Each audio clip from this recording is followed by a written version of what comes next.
Worked in the emergency room for several years, and I think a lot of things happen to you when you're a nurse in the emergency room. You see everything from very minor injuries to very serious traumas.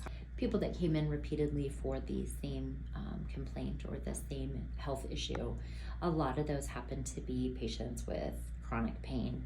Eventually, what happens is that patient becomes well known in the ER, and they check in and everyone in the back's like, oh, so-and-so's here again. They're a frequent flyer. All they want is Percocet. Somewhere along the way, we did come up with it was like a pain contract where you would get a certain amount on your first visit, a certain amount on your second visit, and on the third visit, you would not get any opioid. I think that nurses had a very difficult time being able to distinguish between patients who had more of a mental addiction and from patients who truly were in pain and just weren't getting resolution. I mean, I've seen just nurses be just incredibly insensitive and rude, barely acknowledge that the patient is there, no eye contact, doesn't really offer any other services while they're there to see if they're comfortable, no blanket, no pillow. We tend to miss some of the psychosocial things that are behind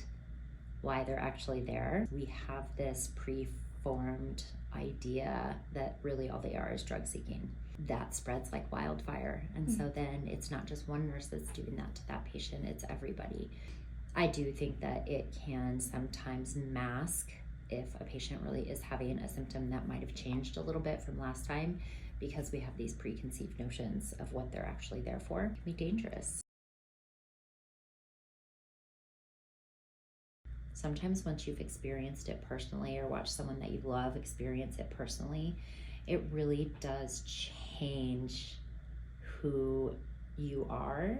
And I do have regrets looking back about how I was part of that too, and I was jaded and I made assumptions and judgments about patients, and to keep an open mind, to step back, to understand that everybody comes from a different place and that their journey is different than mine, but that their pain or their suffering is still their burden to bear. And you can never, judge that book by its cover. And I think once you've watched someone you love or it's been you walking in those shoes, it just helps you to remember to keep an open mind.